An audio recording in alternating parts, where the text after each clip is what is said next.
में एक युवक बिस्तर पर दर्द से बुरी तरह करहा रहा था। उसके पिता और नौकर ने उसके हाथों को पकड़ रखा था। वो बुरी तरह चीख रहा था, जिसे सुनकर कमरे के बाहर गांव के लोगों की भीड़ जमा हो गई थी। ये दर्द मुझसे बर्दाश्त नहीं हो रहा। माँ, प्लीज मुझे कोई चाकू ला दो। मैं इसे काट कर बाहर निकाल दूंगा। प्लीज मेरे हाथ छोड़ दो। अचानक विजय ने झटके से अपना हाथ नौकर श्याम से छुड़वाया और दौड़कर सामने टेबल पर रखे इंक पेन को उठा लिया। उसने एक नजर उस पेन को घूर कर देखा। वो चीखते हुए उसे अपने सीने में घोंपने ही जा रहा था कि तभी उसकी मां ने आकर पेन उसके हाथ से 30 साल का पढ़ा लिखा लड़का था। MBBS खत्म करने के बाद MD कर रहा था। पूरा परिवार बेटे की सफलता के कारण सीना फुलाए घूम रहा था कि एक रात कुछ ऐसा हुआ जिसने विजय के परिवार की कुंडली बदल कर रख दी। आधी रात का समय था। खाना खाने के बाद विजय अपने कमरे में AC चलाकर चैन से सो रहा था कि सीने में हो रहे दर्द से अचानक उसकी नींद टूट जाती है। उसके सीने में भयंकर चुभन हो रही थी।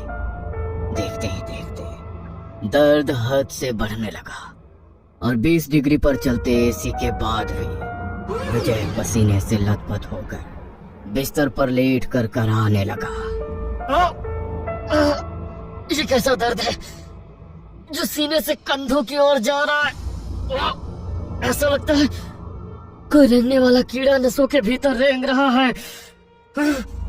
दर्द विजय की बर्दाश्त से बाहर होता जा रहा था।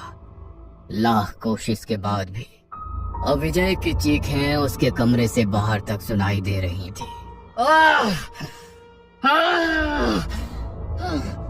बेटा क्या हो रहा है? कुछ तो बताना। तू किसी अच्छे डॉक्टर का पता बोल, हम अभी बुलवाते हैं। अचानक क्या हो गया मेरे बच्चे को? कोई डॉक्टर कुछ नहीं कर पाएगा। ये कोई सामान्य दर्द नहीं है। ऐसा लग रहा है कोई मेरी नसों को अंदर से कुरेद रहा है। लगता है मेरे सीने की नसें फट जाएंगी। विजय के मुंह से खून आने लगा था और दर्द से बेचैन होकर अब उसने अपनी शर्ट भी उतार कर फेंक दी थी। ये क्या है जी? देख रहे हैं इसके खाल के नीचे कुछ रेंगता नजर आ रहा है। ये क्या बला है? ठीक कहती हो, यह तो किसी कीड़े जैसा लग रहा है। बेटे की हालत देखकर विजय के पिता ने कुछ ही देर में उसके जानने वाले काबिल डॉक्टर की टीम वहां जमा कर ली थी। लेकिन डॉक्टर ये देखकर हैरान रह गए कि विजय की सारी जांच एकदम क्लियर है। जो विजय महसूस कर रहा था वो कोई शारीरिक बीमारी नजर नहीं आ रही थी। मैंने कहा था ना कि कोई डॉक्टर मेरी मदद नहीं कर पाएगा। मैंने कहा था आप लोगों से ये कुछ और ही है। लेकिन ये क्या है? मैं खुद ही इसी सवाल का जवाब ढूंढ रहा हूँ। इतना कहकर विजय दर्द से तड़प उठा। तभी कुछ ऐसा हुआ जिसके कारण वहां खड़े सभी डॉक्टरों और उसके परिवार की आंखें फटी रह गई। विजय के सीने की त्वचा के नीचे कुछ लंबा और काला सा आकार तेजी से रेंगता दिखाई दिया। वो कभी बाएं पसलियों तक जाता तो कभी गर्दन की ओर चढ़ने लगता। मुझे लगता है हमें विजय को हॉस्पिटल शिफ्ट करना चाहिए। हम और इंतजार नहीं कर सकते। इसका शरीर नीला पड़ने लगा है। अगले 3 दिनों तक विजय अस्पताल में भर्ती रहा। दवाइयां देने के बाद भी दर्द कम होने के बजाय बढ़ता जा रहा था। रात होते ही उसके शरीर के अलग अलग हिस्सों में वही रेंगने वाली चीज दिखाई देने लगती। कभी हाथों में, कभी पेट में, कभी गर्दन में, कभी वो नसों से होकर उसके सर में चला जाता तो कभी उसकी आंखों में पहुंच जाता। हर बार विजय दर्द से बेहाल हो जाता और उसके मुंह से खून बहने लगता, आंखें लाल हो जाती और शरीर नीला पड़ने लगता। कोई दवा, कोई इलाज मानो उस पर काम नहीं कर रहा था। सुमेश, सुनना, मेरे कान में कुछ रेंग रहा है मेरे भाई। मेरे कान का पर्दा फट जाएगा। कुछ करो भगवान के लिए, कुछ करो। मुझे बेहोशी का इंजेक्शन दे दो। मैं ये दर्द बर्दाश्त नहीं कर सकता। सर, आई थिंक विजय ठीक कह रहा है। हमने अपनी हर कोशिश करके देख लिया है। जो रेंगने वाली चीज हमें खुली आंखों से दिखाई दे रही है, किसी भी अल्ट्रासाउंड, एक्सरे, ब्लड रिपोर्ट में पकड़ में क्यों नहीं आ रही? अगर हम उसका दर्द कम नहीं कर सकते तो कम से कम उसे नींद का इंजेक्शन ही लगा दीजिए। ठीक है, लगा दो इंजेक्शन। विजय की फैमिली को बुलाओ, मुझे उनसे बात करनी है। कुछ पता चला विजय कब तक ठीक हो जाएगा? आखिर ये क्या बीमारी हुई है मेरे बेटे को? अंकल, आप खुद एक डॉक्टर के पिता हैं, मजबूत इंसान हैं और समझते हैं कि हम डॉक्टर्स बस कोशिश ही कर सकते हैं। क्या हुआ है उसे? कुछ बोलोगे? पिछले 3 दिन में उसका वजन 13 kg कम हो गया है। आंखें गहरे गड्ढों में धंस गई है। शरीर से मांस गायब हो गया है। मुझे कहते हुए तकलीफ हो रही है, लेकिन शायद वो चंद दिनों का मेहमान है। आप अपने जानने वालों को बुलवा लीजिए। दवा काम नहीं कर रही, दुआ का ही सहारा बचा है शायद। हालांकि खबर किसी वज्रपात से उनके सीने पर लगी थी, फिर भी खुद को संभालते हुए विजय के पिता ने फोन निकाला और पुरानी हवेली को मिला दिया। अम्मा, मेरा विजय। क्या हुआ मेरे लाल को? भगवान जाने क्या हुआ। तुम आखिर बार देख लो उसे, कल का कोई भरोसा नहीं। डॉक्टर है लल्ला मेरा, उसे कौन बीमारी पकड़ेगी? हिम्मत रख, सब ठीक होगा। मैं आती हूँ। अम्मा पहली गाड़ी से अस्पताल पहुंच गई थी।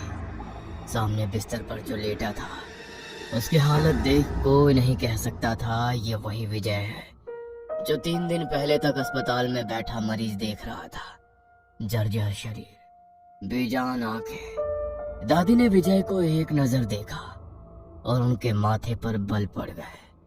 वो लड़खड़ाती कमरे से बाहर आई और अपने बेटे के सामने जा खड़ी हुई। ये बीमारी नहीं है, इस पर मारण टोटका किया गया है। माँ, आप ये कैसी बातें कर रही हैं? आज के जमाने में ये कैसे हो सकता है? बरसों पहले अपनी आंखों से ये सब होते देखा है मैंने। उसके शरीर में भी ऐसे ही कुछ रेंगता था।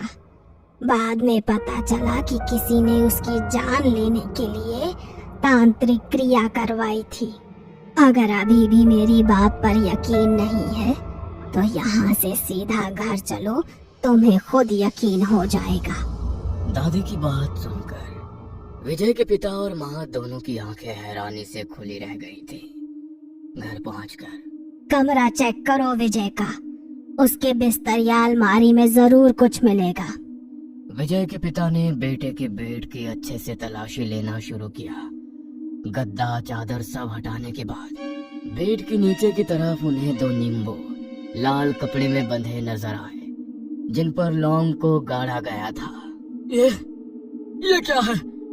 ये कहाँ से आया? ये नींबू है जिनका प्रयोग टोटकों में किया जाता है।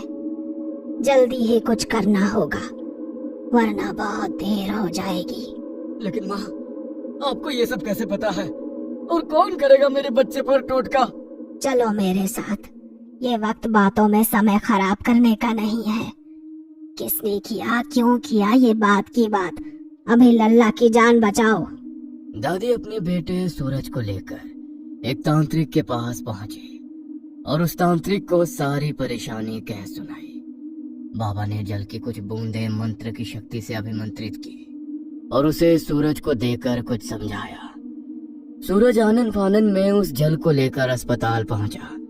विजय को होश आ गया था और वो बेड पर लेटा बुरी तरह से करा रहा था।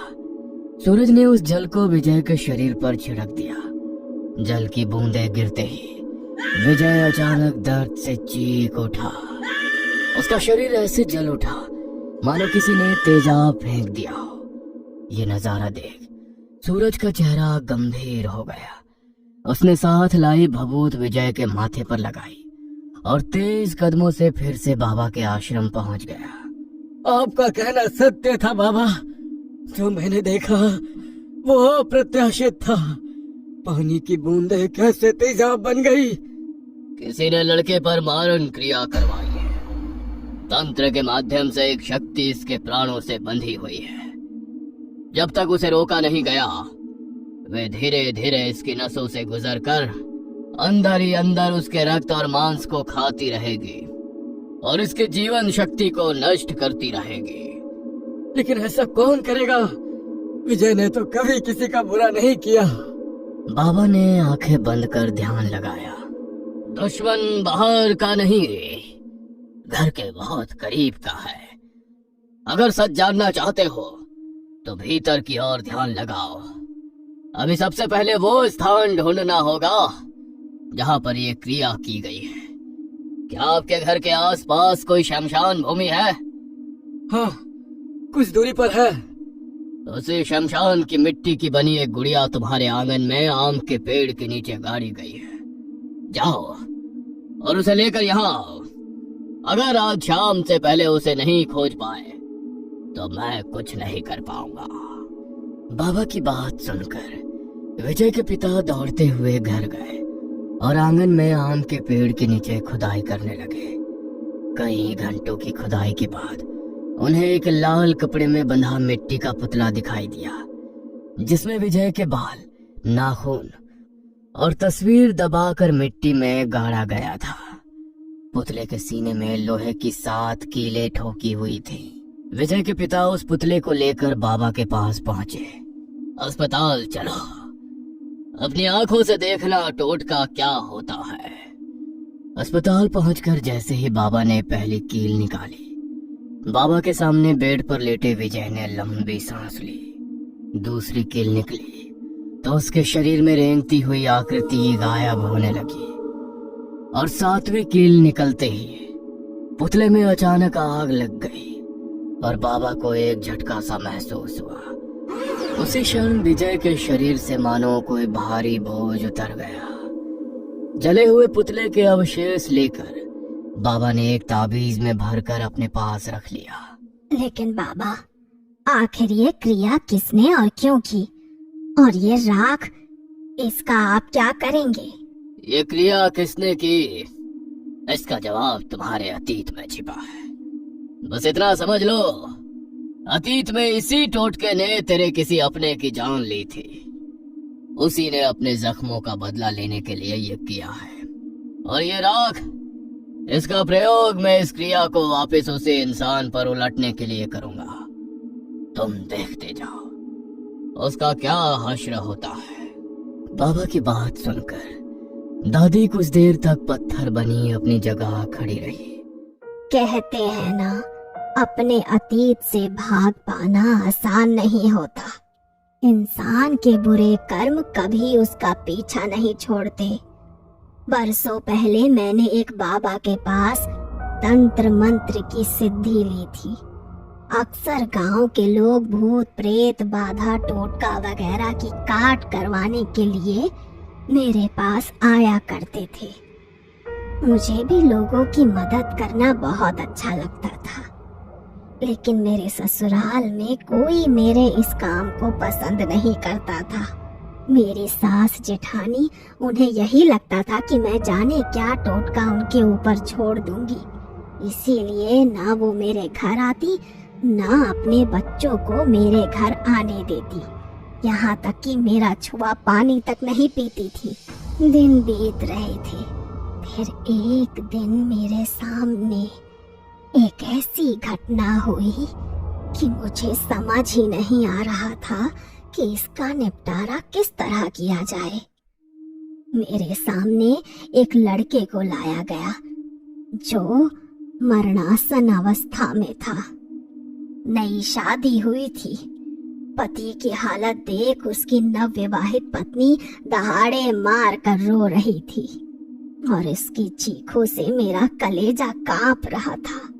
मैंने अपनी विद्या से ये तो जान लिया था कि ये कोई शक्तिशाली टोटका है जो किसी ने उस लड़के की जान लेने के लिए उस पर छोड़ा है, लेकिन मैंने सिर्फ काली नजर को काटने का टोटका ही सीखा था।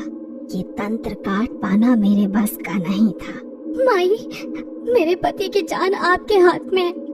मैंने सुना है आप अपने मंत्रों से सब कुछ कर सकती हैं।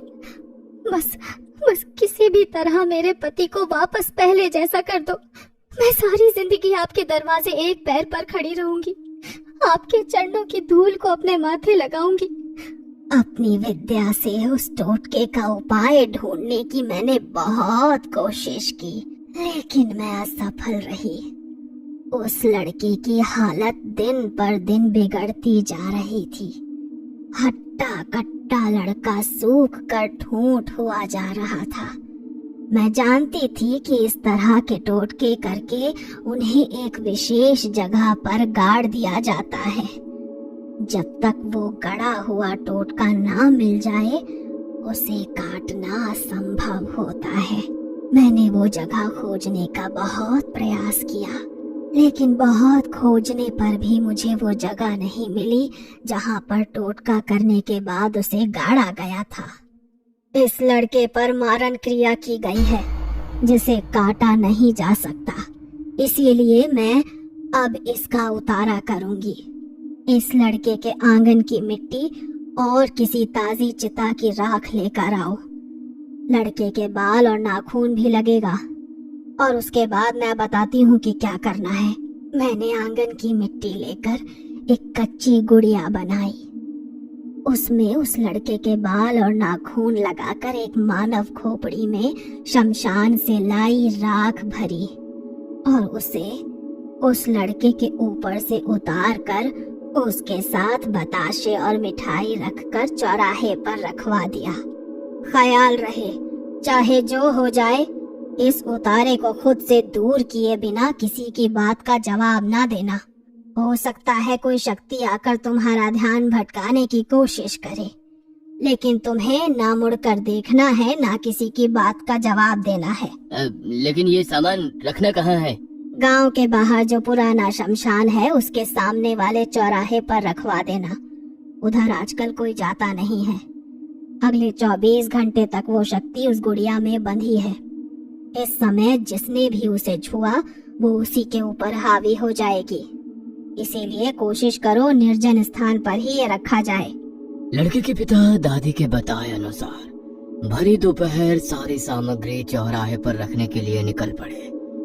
तभी उन्होंने सुना कोई पीछे से बार बार उनका नाम पुकार रहा था। ये आवाज, कोई मुझे पुकार रहा है शायद। नहीं, ये जरूर कोई छलावा है। मैं पीछे नहीं मुड़ूंगा। खुद को संभालते हुए वे चौराहे की ओर बढ़ रहे थे। अभी वो कुछ ही दूर पहुंचे थे कि उनके पूरे शरीर में भयंकर दर्द होने लगा। गला ऐसे सूख गया कि ऐसा लगता था प्यास से प्राण निकल जाएंगे। अब उनसे 1 इंच भी आगे ना हिला जा रहा था, जैसे कोई शक्ति उन्हें वहां जाने से रोक रही थी।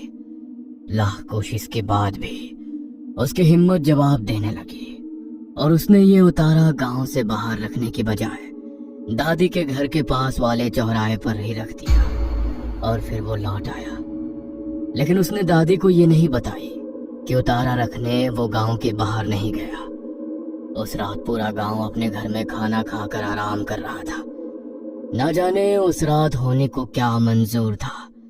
सबके सोने के बाद दादी के जेठ का 18 साल का बेटा दादी के घर आने के लिए निकल पड़ा। रास्ते में वही चौराहा पड़ा जिस पर उतारा रखा गया था। एकाएक उसे सामने से एक गाड़ी उसकी ओर आती हुई नजर आई। खुद को बचाने के चक्कर में दीपक का पांव उस टोटके से जा लगा और अचानक उसकी आंखों के आगे अंधेरा छा गया। वो उसी पल जमीन पर गिर पड़ा। पूरे गांव में शोर मच गया। हर जुबान पर यही बात थी कि चाची ने टोटका करके अपने ही घर के बेटे की जान ले ली। यह सुनकर दादी के पैरों तले जमीन खिसक गई। वो लड़का जिस पर दादी ने उतारा किया था वो मौत के मुंह से लौट आया था, लेकिन दादी का अपना बच्चा दीपक, उसे बचाने के लिए दादी कुछ ना कर सके। उस दिन उसने मौत का वो मंजर देखा कि सोचकर आज भी उसकी रूह कांप जाती है। उसे खून की उल्टियां होने लगी। इससे पहले कि कोई कुछ कर पाता, वो सबको छोड़कर चला गया। मुझे इतना गहरा सदमा लगा कि मैंने इस काम से सदा के लिए हाथ खींच लिए। मेरी जेठानी ने अपने बेटे की मौत का जिम्मेदार मुझे माना। पूरा परिवार मेरे खिलाफ था। इसके टोने टोटके ने मेरे बच्चे की जान ले ली। डायन है ये, मेरे बच्चे को खा गई। वो मुझे बद्दुआ दे रही थी, लेकिन मैं पत्थर बनी वहां खड़ी थी। आखिर वो माँ थी। उनके लिए वो क्षण उनकी अपनी मौत से भी ज्यादा कष्ट देने वाला था। इस कलंक से अपने आप को दूर करने के लिए ही हम यहाँ दूसरे कस्बे में आकर रहने लगे। मैं तो वक्त के साथ सब भूल गई, लेकिन शायद वो कभी नहीं भूली। बरसों बीत गए, उम्र गुजर गई, लेकिन उनके बेटे की मौत का जख्म शायद कभी भरा ही नहीं। और इसीलिए अपने जवान बेटे की मौत का बदला लेने के लिए उन्होंने ये सब किया। वो मुझे भी वही तकलीफ देना चाहती है जो उन्होंने सही। तो चिंता मत कर, अब मैं ये मरण तंत्र उसी पर उल्टा कर दूंगा जिसने विजय पर ये टोटका किया था। ऐसी मौत होगी उसकी कि 7 पुश्तें किसी पर तंत्र कराने से पहले सोचेंगी। नहीं, उन्होंने अपने बेटे की मौत का पहाड़ जैसा दुख देखा है। मुझे उनसे कोई शिकायत नहीं। कुछ दिन पहले ही पता चला था उनका अंतिम समय नजदीक है। शायद मरने से पहले वो अपना बदला लेना चाहती थी ताकि सुकून से मर सके। जाने दीजिए बाबा, मेरा बच्चा ठीक हो गया। मुझे और कुछ नहीं चाहिए। कुछ महीनों बाद विजय पूरी तरह स्वस्थ हो गया था। पहले की तरह अपनी पढ़ाई करने लगा था। दादी की बात सच थी। कुछ ही दिनों में दादी की जेठानी की मौत की खबर भी सुनाई थी। शायद उनके प्राण इसी में अटके थे कि वो अपने जवान बेटे की मौत का बदला लिए बगैर ये दुनिया नहीं छोड़ पा रही थी। कहने को सब ठीक हो गया था, लेकिन आज भी उस रात को याद करके विजय, उसके माता पिता और दादी कांप उठते हैं। विजय तो मारण क्रिया से बच गया, लेकिन क्या हर व्यक्ति इतना भाग्यशाली होता है? क्या आपने कभी चौराहे पर टोटका रखा हुआ देखा है?